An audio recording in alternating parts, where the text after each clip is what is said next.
우리 함께 한 목소리로 읽도록 하겠습니다. 시작. 그러므로 서 있다고 생각하는 사람은 넘어지지 않도록 조심하십시오. 여러분은 사람이 흔히 겪는 시련 밖에 다른 시련을 당한 적이 없습니다. 하나님은 신실하십니다. 여러분이 감당할 수 있는 능력으로 이상으로 시련을 겪는 것을 하나님은 허락하지 않으십니다. 하나님께서는 시련과 함께 그것을 벗어날 길도 마련해 주셔서 여러분이 그 시련을 견디어낼 수 있게 해 주십니다. 그러므로 나의 사랑하는 여러분, 우상 숭배를 멀리 하십시오. 아멘. 오늘 고린도전서 5번째 시간으로서 우리가 한 2장 정도씩 보고 있는데 9장, 10장을 함께 본다기보다 이제 9장은 제가 제끼고 10장 본다 이렇게 생각해 주시면 됩니다.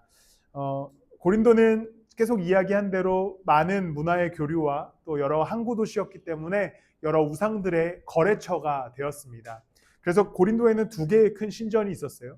먼저 첫 번째는 아폴론 신전입니다. 태양의 신을 모시는 신전이 고린도에 있었고 지금 아마 여행을 가면 이런 것들을 구경하는 것 같습니다.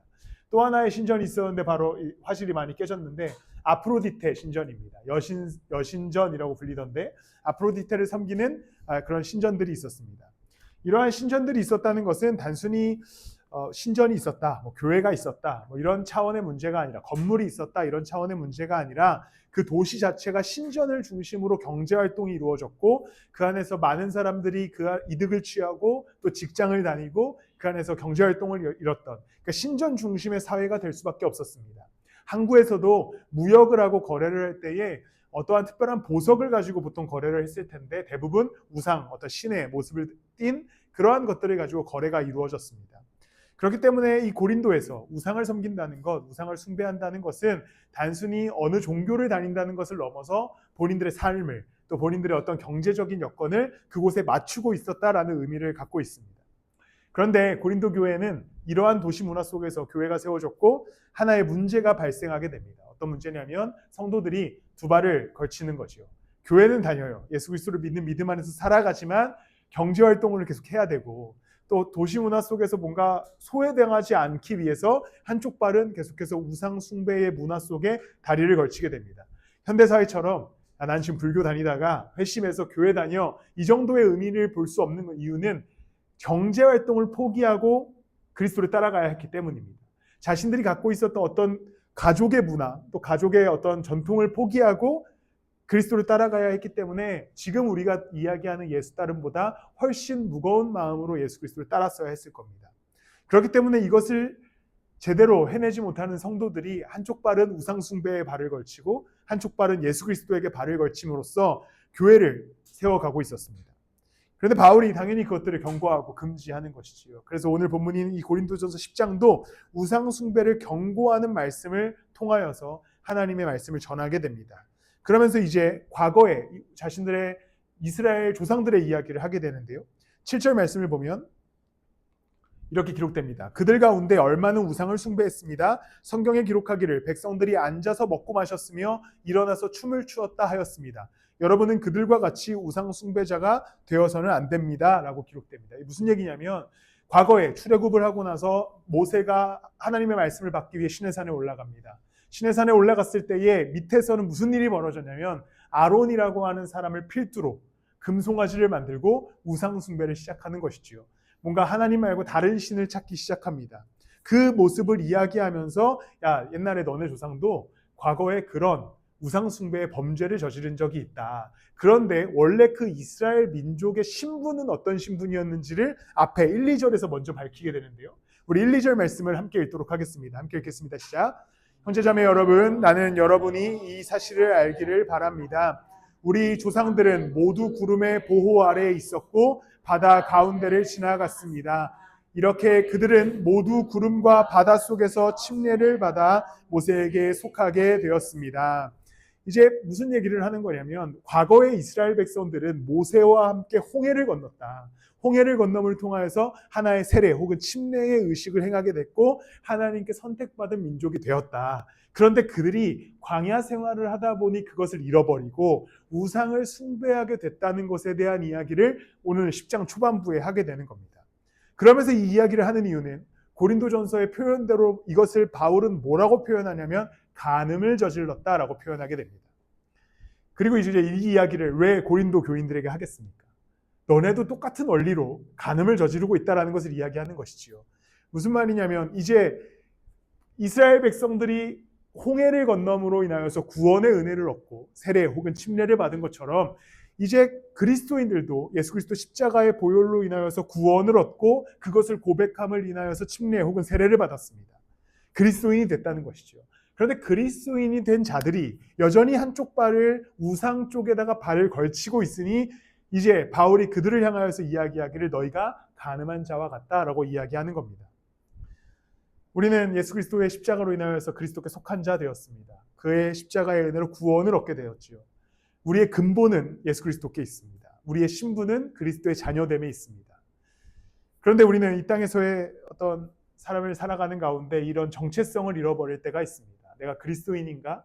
내가 예수를 따라가는 자인가? 교회 다니는 사람이라고 하는 정체성은 어느 정도 유지하고 있는데 그리스도인이다라고 하는 정체성에 대해서는 우리가 흐려질 때가 있는 것이죠. 교회 다니는 사람과 그리스도인은 엄청난 차이가 있죠. 교회 다니는 사람은 정말 그냥 교회 다니는 사람이에요. 주일에 교회에 다니는 사람. 그리스도인은 어떤 정체성을 갖고 있냐면 그 삶을 그리스도인답게 살아가는 삶을 의미합니다. 고린도 교인들은 교회 다니는 사람들은 있었습니다. 그냥 우리 고린도 교회로 바울의 이야기를 듣고 교회로 모였어. 그러나 한쪽 발은 계속해서 우상 숭배 쪽에 발을 걸치면서 어떤 문제를 발생시키냐면 그래도 우리는 교회 다니니까 이 정도는 괜찮아라고 하는 그리스도인됨을 포기하는 것이죠. 결국 이 우상 숭배의 문제 때문에 이스라엘 백성들이 아니죠. 죄송합니다. 제가 성경 공부를 아침에 또 하고 막 이러다 보면 이스라엘 백성 얘기를 또 하게 돼가지고 어제도 그래서 화요성수 설교하는데 어제 주제가 노아 이야기였는데 이스라엘 백성들이 안 나오거든요. 근데 계속 이스라엘 백성 해가지고 네, 죄송합니다. 고린도 교인들은 이 간음의 문제를 겪고 있었던 겁니다. 이제 이들이 원래는 그리스도인으로서 살아가야 했으나 한쪽 발을 우상에 걸침으로써 우상 숭배의 문제를 저지르고 있었던 것이죠. 우상이라고 하는 단어의 뜻을 우리는 먼저 살펴봐야 합니다. 히브리어로 우상이라고 하는 단어는 첼렘이라고 하는 단어를 쓰는데 이 단어가 원래 가지고 있는 뜻은 무엇이냐면 무형의 것, 눈에 보이지 않는 것이라는 뜻을 갖고 있습니다. 이것이 주는 의미가 굉장히 크다고 생각합니다. 왜냐하면 고린도 교인들이 아프로디테나 태양의 신에게 발을 걸친 것은 눈에 보이는 아폴로, 눈에 보이는 아프로디테에게 절한 것처럼 보이지만 그 안에 속뜻은 그들이 담고 있었던 무형의 것들, 그곳에서 이루어지는 경제활동, 그곳에서 이루어지는 어떤 사회적인 유익, 그것에 그들이 눈이 팔렸기 때문에 예수 그리스도와 그 우상 사이에 두 다리를 걸칠 수밖에 없었던 겁니다. 근데 우리도 우상 숭배를 하지 않죠. 여러분 누구도 우상 숭배하지 않잖아요. 막 집에다가 이렇게 신상 갖다 놓고 절하시는 분들이 혹 있으시다면 제가 어쩔 수 없지만 없으시잖아요. 보통 우리는 우상 숭배를 하지 않는다고 생각합니다. 왜냐하면 우리는 웬만하면 어느 곳에서도 절하거나 예배하거나 기도하지 않기 때문이지요. 그러나 우상을 뭐라고 이야기하냐면 보이지 않는 것이다 라고 얘기합니다. 즉 예수 그리스도와 보이지 않는 어떠한 것, 내가 추구하는 삶의 가치, 내가 원하는 삶의 방향 속에서 그리스도와 동등된 어떠한 것을 만들어서 두 발을 걸치고 있다면 그것을 우리는 어떻게 이야기해야 되냐면 우상 숭배다라고 얘기할 수 있는 거죠. 눈에 보이는 그 어떠한 것이 우상 숭배가 되는 것이죠. 서울숲 정현영 제가 명 와 있지만 라이트하우스 서울숲에서는 이병기 목사님께서 무엇을 우상 숭배라고 여기는지 아십니까? 야구를 좋아하는 것을 우상 숭배라고 여깁니다.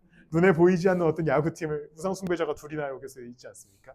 여튼 그 우상 숭배한다, 하나님보다 더 좋아하는 것이다 이렇게 농담처럼 얘기하지만 우리는 어떠한 보이지 않는 어떠한 가치관, 보이지 않는 어떠한 행위, 보이지 않는 어떠한 그런 것들 속에서 유익을 얻고자 하고 하나님보다 그것을 더욱 사랑하기 시작하고 어느 순간 하나님을 이용하여서 이 무형의 것을 얻기 위해서 애쓰는 삶을 살아갈 때 우리는 그것을 이 바울의 표현대로 과한 표현처럼 느껴지지만 간음했다라고 이야기할 수 있는 것이죠.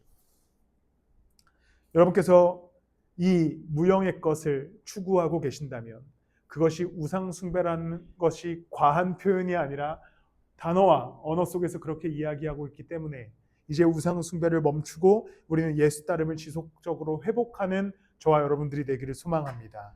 12절에 그리고 이렇게 얘기합니다. 그러므로 서 있다고 생각하는 사람은 넘어지지 않도록 조심하십시오. 많은 교인들이 나는 잘 서 있다라고 생각했습니다. 왜냐하면 무슨 문제가 있었냐면 나는 한쪽 발은 예수 그리스도께 발을 걸치고 있으니 이 정도면 괜찮아 라고 하는 스스로에 대한 굉장한 포용력이 넓은 마음이 있었던 것이죠. 나는 괜찮아. 난 지금 교회 다니고 있고 난 복음을 듣고 있고 바울의 가르침을 배우고 있어. 한쪽 발이 우상 쪽에 걸쳐져 있어도 이 정도면 괜찮아 라고 여기는 성도들이 너무나 많았습니다. 심지어 고린도 교회가 이제 고린도 전후서가 넘어가면서 어떤 문제가 생기냐면 이것을 괜찮다고 말하는 교회 지도자들이 등장합니다. 그리고 또 하나 어떤 문제가 생기냐면 바울을 사칭한 편지를 쓰는 자들이 등장합니다. 왜냐하면 지금처럼 뭐 이렇게 이메일을 보내거나 개인정보보호법에 왜 나 누구야 라고 할 수 있는 상황이 아니었기 때문에 아까 그래서 권사님이랑 이야기하다가 야 이거 그 시절부터 보이스피싱이 있었구나 이런 생각이 들더라고요. 내가 바울이야 라고 이야기하면서 당시의 사람들에게 괜찮아, 그 정도면 괜찮아 라고 이야기하는 사람들이 나타나기 시작합니다. 그러니까 바울이 뭐라고 얘기하냐면 너네가 서 있다고 생각하지, 지금 제대로 서 있다고 생각하지, 그런데 넘어지지 않도록 조심해라. 항상 예수 그리스도를 붙들어서 서 있으라고 얘기하는 겁니다. 그때마다 우리는 이 땅에서의 삶을 고민해 봤을 때 우리는 난 잘 서 있어, 난 잘 버티고 있어, 난 잘 그래도 넘어지지 않았어 라고 얘기하는 경우가 종종 있습니다.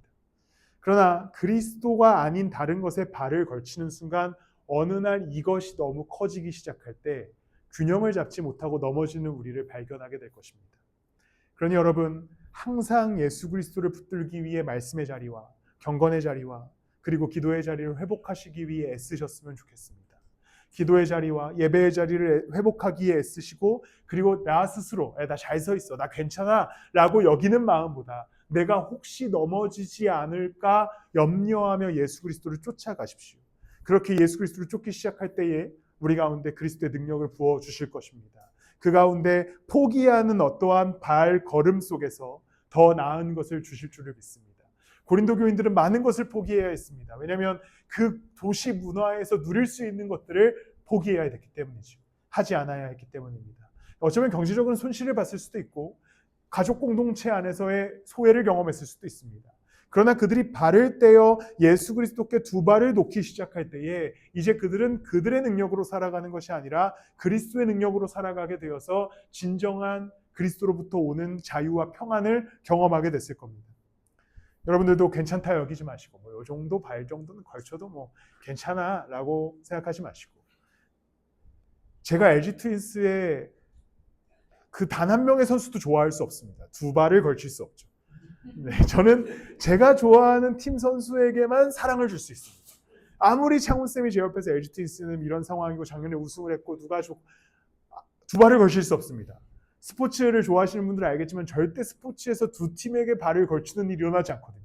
근데 스포츠라고 하는 이 작은 것에서도 그러는데 우리는 예수 그리스도 따름에 있어서 너무 두 발을 쉽게 걸치는 것 같은 기분이 듭니다. 여러분, 예수 그리스도는 다른 것과 동등한 뱀을 취할 수 없습니다. 오직 그리스도가 유일한 신, 우리의 유일한 구원자 되어서 그분의 그 반석 위에 여러분들의 걸음을 옮겨 삶을 세워나가시기를 축복합니다. 그러면서 이제 13절에 우리가 너무나 좋아하는, 때로는 오용되는 말씀이 하나 등장합니다. 13절 말씀인데요. 먼저 이건 제가 읽겠습니다. 여러분은 사람이 흔히 겪는 시련밖에 다른 시련을 당한 적이 없습니다. 하나님은 신실하십니다. 여러분이 감당할 수 있는 능력 이상으로 시련을 겪는 것을 하나님은 허락하지 않으십니다. 하나님께서는 시련과 함께 그것을 벗어날 길도 마련해 주셔서 여러분이 그 시련을 견디어낼 수 있게 해주십니다. 너무나 익숙한 말씀이죠.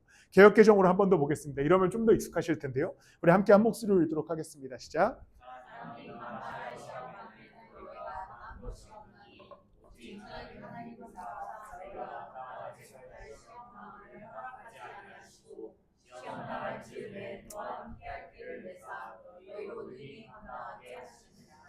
이 말씀 많이 들어보셨지요?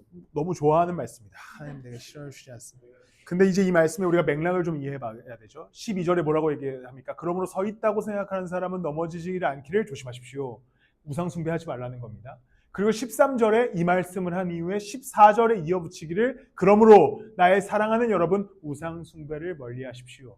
사실상 이 시험 감당할 시험밖에는 너희가 당한 것이 없나니 하나님은 미쁘사 너희가 감당하지 못할 시험을 당함을 허락하지 아니하시고에 담겨져 있는 예수 그리스도의 메시지는 무엇이냐면 하나님의 벗어남의 시련입니다.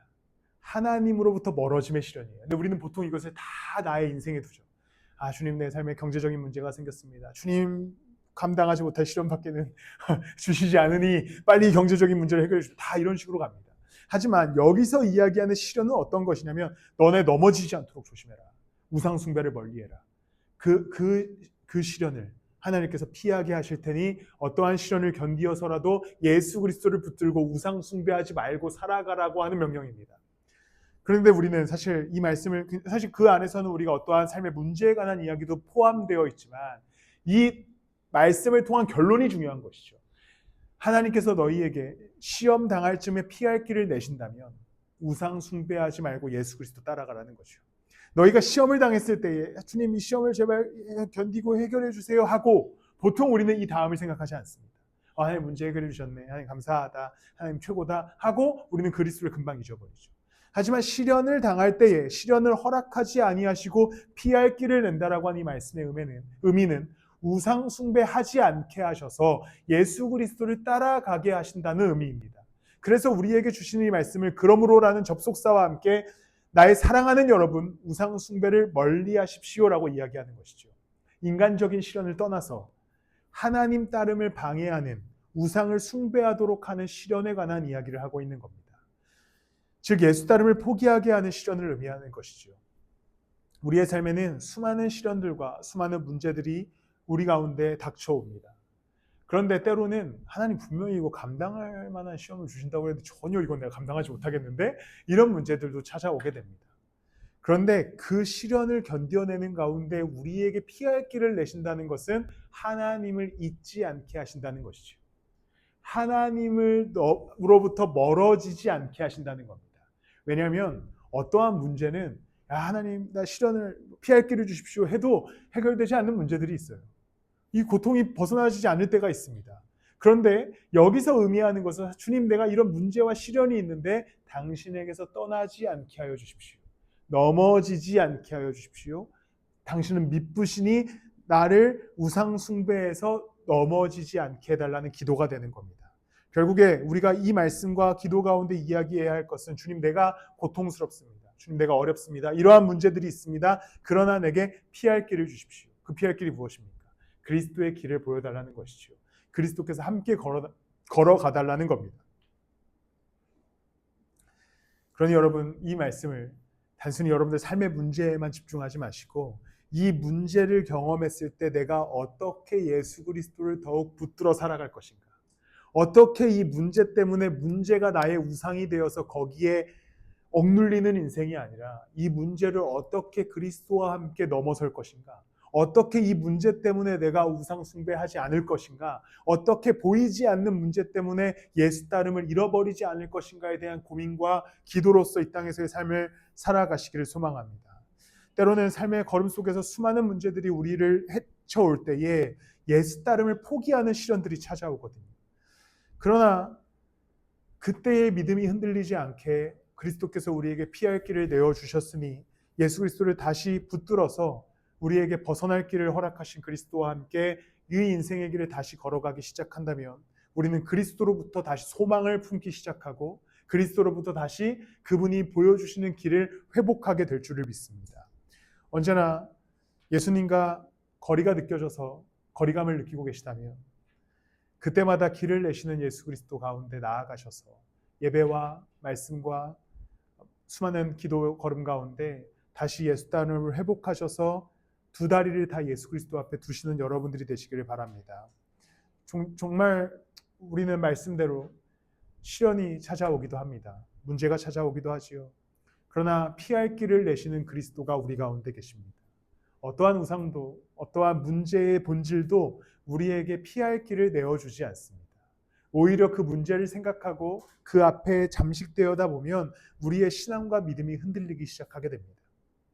그러나 결국에 길을 내시는 예수 그리스도, 우리를 우상으로부터 넘어지지 않게 하시는 예수 그리스도를 붙들어 신앙을 지키는 일을 가장 우선으로 여기시고 예수 그리스도를 붙들어 걸어가기 시작할 때 이후에 딸린 우리들의 삶의 문제들이 예수 따름을 통하여서 하나씩 하나씩 차근차근 해결되어지고 그리스도의 은혜를 누리게 될 줄을 믿습니다.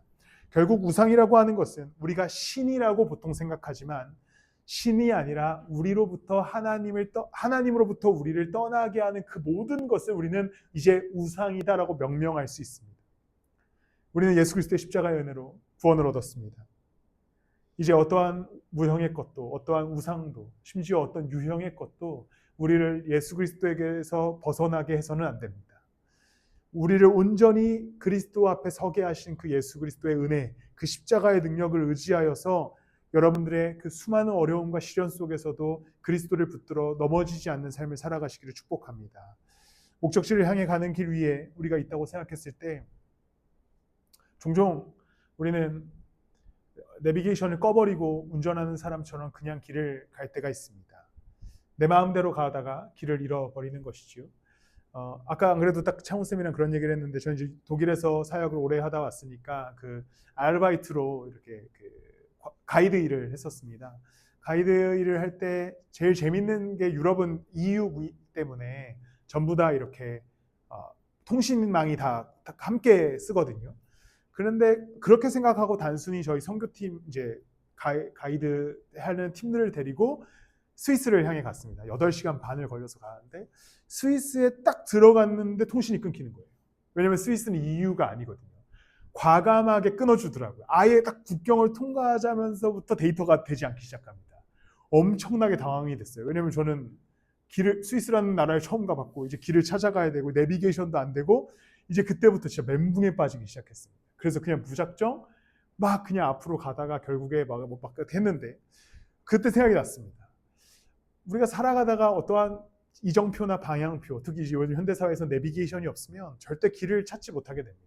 완전히 잃어버리게 되죠. 그래서 종종 우리가 우리의 유일한 안내자, 우리의 유일한 길 되시는 예수 그리스도가 우리 앞에 놓여져 있음에도 불구하고 우리가 스스로 데이터를 차단할 때가 있습니다. 주님 말씀하지 마십시오. 주님의 그 가르침과 뜻을 따라 행하지 않겠습니다.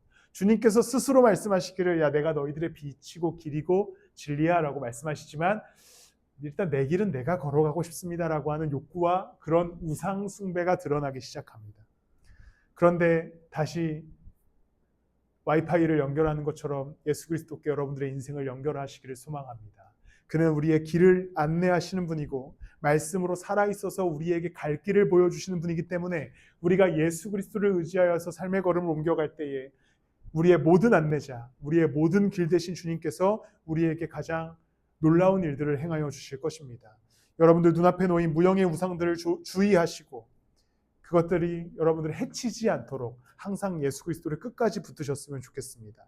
감정의 문제일 수도 있습니다. 때로는 삶에 일어난 어떠한 사건일 수도 있고요. 때로는 어떠한 문제나 어떠한 삶에 해결해야 될 과제들일 수도 있습니다. 그 어떠한 것도 우리의 주인이 되어서는 안 됩니다.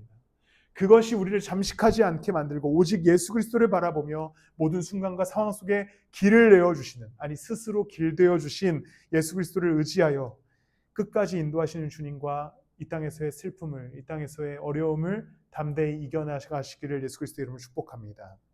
시편 115편을 한번 보겠습니다. 시편 115편 4절부터 8절까지인데요. 우리 함께 한 목소리를 읽도록 하겠습니다. 시작.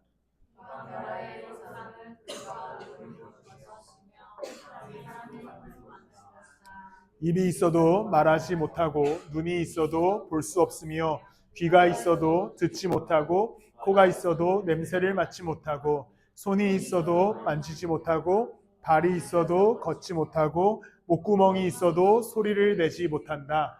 우상을 만드는 사람이나 우상을 의지하는 사람은 모두 우상과 같이 되고 만다. 시편 115편에 이렇게 기록되지요. 야 우상은 눈이 있어도 보지 못하고 코가 있어도 냄새 맡지 못하고 등등등 얘기한 다음에 마지막 이 구절이 중요한 것 같습니다. 우상을 만드는 사람이나 우상을 의지하는 사람은 모두 우상과 같이 된다라고 얘기하죠. 우상은 앞에 이 부분에서 이야기하는 것이 무엇입니까? 능력 없음이죠. 아무것도 할 수 없음에 있습니다. 그런데 우리가 이 우상에 잠식되어서 내가 바라본 어떠한 무형의 것 혹은 어떠한 삶의 문제, 어떠한 가치관에 잠식되어서 이 땅을 살아가다 보면 우리는 우상과 같이 되는데 그것은 무엇을 의미하냐면 능력 없는 자와 같이 된다라고 이야기하는 겁니다. 그런데 우리는 무엇을 붙들어야겠습니까? 시편 115편 9절입니다. 이스라엘아 주님을 의지하여라. 주님은 도움이 되어주시고 방패가 되어주신다라고 얘기합니다. 우상은 결국에 능력 없는 것이어서 우리를 그 능력 없게 만들지만 예수 그리스도 하나님께서는 우리가 그를 의지할 때에 우리의 도움이 되어주시고 우리의 방패가 되어주신다고 말씀합니다. 죄와 사망에서 우리가 죄와 사망의 어떠한 방법으로도 해결하고 탈출할 수 있는 방법이 없었습니다. 어떠한 것을 의지하더라도 우리는 죄와 사망으로 이끌려갈 수밖에 없었던 존재들이었습니다. 그런데 예수 그리스도를 의지할 때 우리가 어떻게 됩니까? 그분의 십자가의 피와 그 능력으로 말미암아 구원의 은혜를 얻게 됩니다. 그 그리스도는 우리의 삶을 오늘도 인도하고 계시기에 우리가 주님을 의지할 때 그는 우리의 도움, 우리의 방패 되어 주셔서 끝까지 우리를 지켜나가 주실 줄을 믿습니다.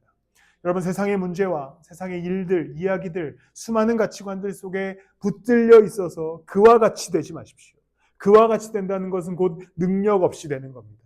그러나 우리의 유일한 구원자 예수 그리스도의 십자가를 붙들고 살아갈 때에 이제 가장 능력 있으신 그리스도가 우리의 도움, 우리의 방패 되셔서 끝까지 우리의 인생을 당신의 뜻대로, 당신의 능력으로, 당신의 계획으로 지켜나가 주실 줄을 믿습니다. 이제 함께 찬양하실 텐데요.